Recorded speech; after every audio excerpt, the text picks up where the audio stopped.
All right, it's June. There's no actual football going on. I want to go through each team and preview a few of the key questions and issues about each Texans opponent on the schedule, one at a time. And today I'm going to start with week one with the LA Rams. And the first thing I thought when the schedule first came out was, man, if the script writers were really on it with this one, because if I'm going to write a Hollywood script and make Nick Caserio the protagonist, I would present the protagonist, I would present the hero at the beginning as a competent man, but who faces a challenge. And people are wondering, can he ever get it together with the offensive line? And if you're going to write a good script, you want there to be some setbacks along the way. So in the offseason, he gets rid of 3 starting offensive linemen, swaps out offensive line coaches, gets rid of the offensive coordinator.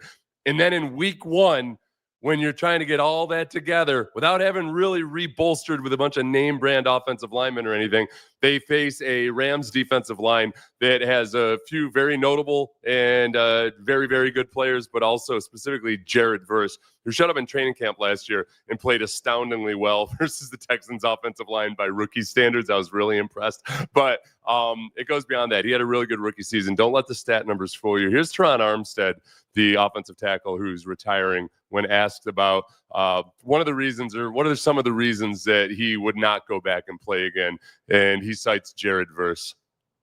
This is a good question. You ain't putting the helmet back on. No lie. Okay. I'm going to say number one, he was a rookie from the Rams. That young boy, Jared Verse. Yep. I'm cool. I'm good. I never got to see that man again. I'm all right with I'm okay with that. Never seeing that young man again in my life. Bull Rush different. Dog is different. You know that it's coming. You brace yourself. He's different. Jared Verse is different. He will be a defensive player of the year one of these days. Mark my words. Wow. Him. Yeah. And look, I'm as skeptical as they come when it comes to rookies and what have you. There's a lot about Jared Verse that reminds me of a young Will Anderson, different in some regards. But when you hear a veteran offensive tackle talk about a bull rush, that's usually they're not as concerned about bull rush, because if all a guy has is a bull rush, then there's things you can do to counteract that. But when we go and we watch Jared Verse, and that'll be the first question, is can the Texans block Jared Verse as well as several other guys on this defensive line? His bull rush is insane. He's very, very strong. Here's some cut-ups of him, and just we're going to see him up versus former Texans offensive tackle George Fant here in a couple. But he also uses his hands actively, got better just like Will Anderson did in that regard as his rookie year went along. I mean, he is a powerful, powerful dude. He's good. Really, there's George Fant. I mean, he just drives guys back, but he sets it up a little bit with a little bit of shake.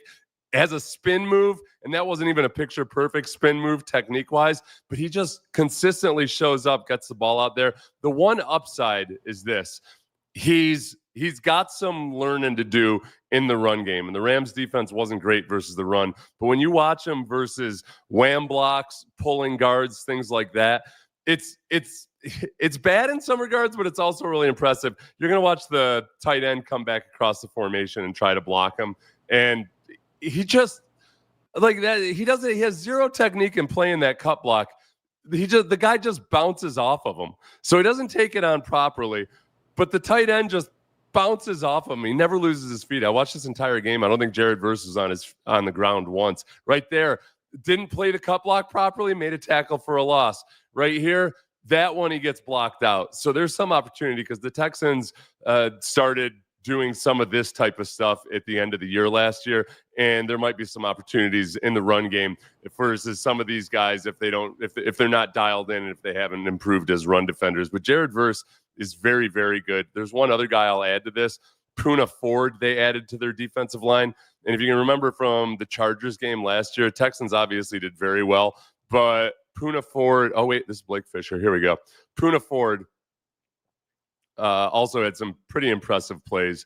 This is just a large human being who's, I would say, country strong. I almost said the C word. This is a play that I just hope the Texans block this up better. So they're going to influence trap Puna Ford here.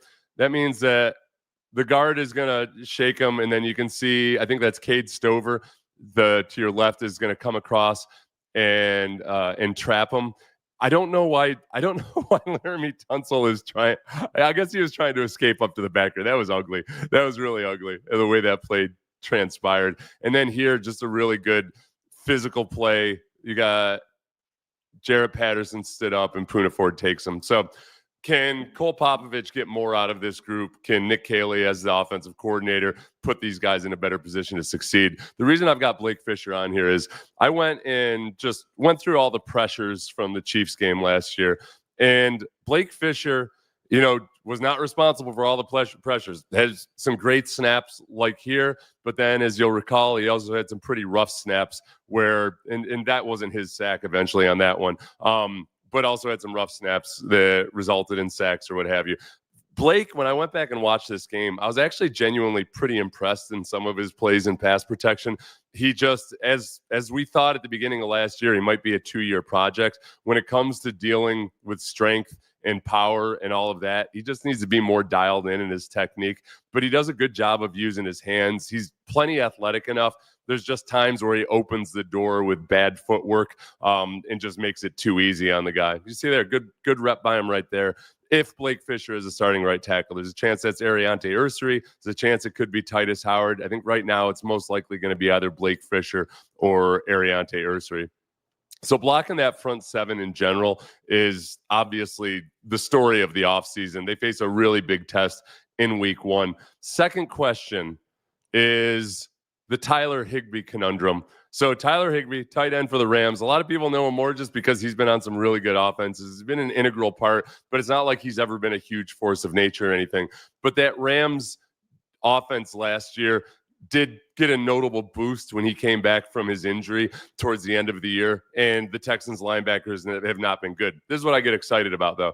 Is Tyler Higbee still rattled by the kill zone?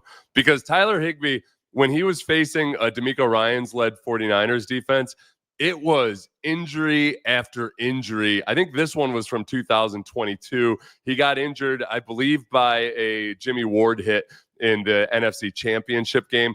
They come up and hit the hell out of Tyler Higbee and harass him. So in that kill zone, the soft spots in the defense where the Texans say, hey, you might get a reception, but we're going to come up and wallop you one.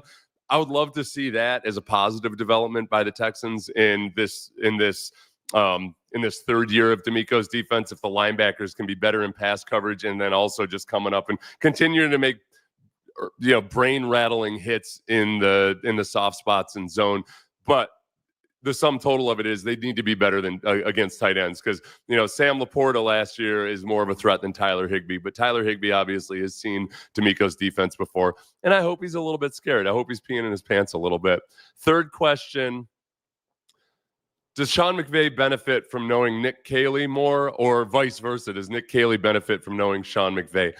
We have zero clue exactly what a Nick Caley offense is going to look like. We just hope that it's better than what we saw last year. I think from every position group, not just the offensive line, the tight ends, the wide receivers, the running backs, everything just needs to be up the notch in terms of professionalism and attention to detail. This is what I'm intrigued by, is that Nick Caley knows a whole lot more about how Sean McVay calls a game than Sean McVay knows about how Nick Caley calls a game. Because Nick Caley's never called a game, at least in the regular season. So, how do you take a weakness and turn it into a strength? This time of year, when Caley's having conversations with DeMeco, and you've got a couple of months before you play this team in reality, I'm hoping that DeMeco can really pick Caley's brain, get some insight into the way that McVay operates, because that whole, San Francisco versus Sean McVay includes the Kyle Shanahan knowledge versus the Sean McVay knowledge. Those guys both know each other pretty well. There's a lot of deeper level stuff that those guys can get into, and that might end up being a hidden advantage in week 1. Let's see. Verse has to add some more moves, but I always had him overlay too. Yeah, Verse, that's my first thought, Brandon, was, man, he's very raw in the way that Will Anderson was raw.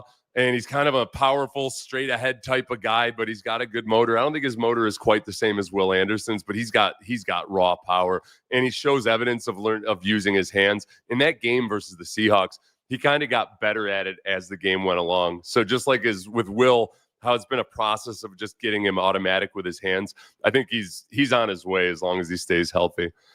I don't know what the chances are for them to win against the Rams right now. It's in LA, and I know if I recall properly, they are favored, and that's a team that made that push last year.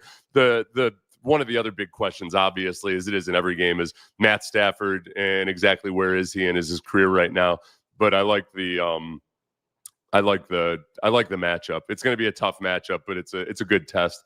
From what you saw from the 2024 film of the Texans defense, do you think they are particularly better against any run scheme? That's a great question. The Rams are using more power and gap compared to zone. So for those of you who don't know, one of the reasons that Nick Caley was brought into LA was because McVay said at one point, it was after they lost to the Patriots in the Super Bowl, he said, all right, something's got to change here. These guys were too predictable. I gotta have more variety. I gotta be able to just win man-on-man battles at times. And that's something that happens in a lot of zone-based games. That's what Gary Kubiak back in the day when they were in Denver, they were very simple in a lot of ways. They'd run inside zone, they'd run outside zone, and a smattering of other things. When everything started to evolve, guys realized, okay, we can't just run zone blocking scheme all the time. Sometimes you got to line up and just beat people man on man, double teams and combo blocks, pulling guards. You just got to use physical brute force. And I think Caley saw that and saw how much it could diversify his passing attack and his play action attack as well. So he brought Caley in because he admired a lot of the things the Patriots had done. So Caley has been a part of that multi-year transition that Sean McVay's been undergoing. But it's a really good question about the Texans versus various types of schemes. I'm sure there's articles out there on it. I honestly hadn't really thought about it from that level. So that's a very good project for the offseason for me, for this next dead time of month. Yeah. Rams beat the Vikings defense out twice last year. I know it's slow, but can you make a video describing your football injuries, the surgeries, rehabs, and how long it takes for you to feel confident in the injured body part again? That's a great, yes. Okay. Well, I get some great, this is great. You guys are my muses. This is what I'll tell you about injuries. Because I had a lot of them. I had about 15 orthopedic surgeries during my career, and I played through a lot. I never missed a game with something that didn't require surgery or me to be put on IR at some point. The worst was I played through a frequently dislocating shoulder one year, and that just sucked. But as far as the confidence to come back, when I would come back, I think my confidence was very false, and I would just basically I started to take I didn't want to be scared of my injury, so I started taking the attitude of screw it. I'm going to go out and I'm going to try to re-injure it. I'm not scared of it at all. I'm going to push off that knee as hard as possible. I'm going to use that arm. I'm just not afraid, which I don't know if that's wise or not. I don't know if I give that advice to high school kids, but as far as the actual real confidence in it, sometimes it's I had a really bad knee surgery one year that required 3 surgeries. And it wasn't until about midway through the season that all of a sudden during warmups one day, I felt all of a sudden it hit me. I was like, oh, I feel like my old self. I thought I was completely healed, but now I actually feel a little bit extra push and a little bit of extra power. It's individual. It's kind of like so many other things physiological, whether it's diet or exercise or coming back from injury.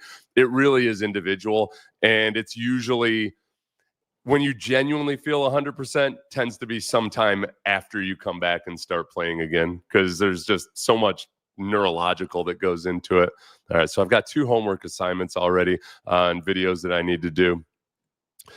Rams have also played a lot of games versus a solid 49ers defense. Yeah, stunning a lot, trying to blow up whatever their blocking schemes are. And the cat and the mouse in this one's going to be really fun because D'Amico has faced Sean McVay a bunch as a defensive coordinator. Next up, we'll do week 2 here, hopefully sometime later today or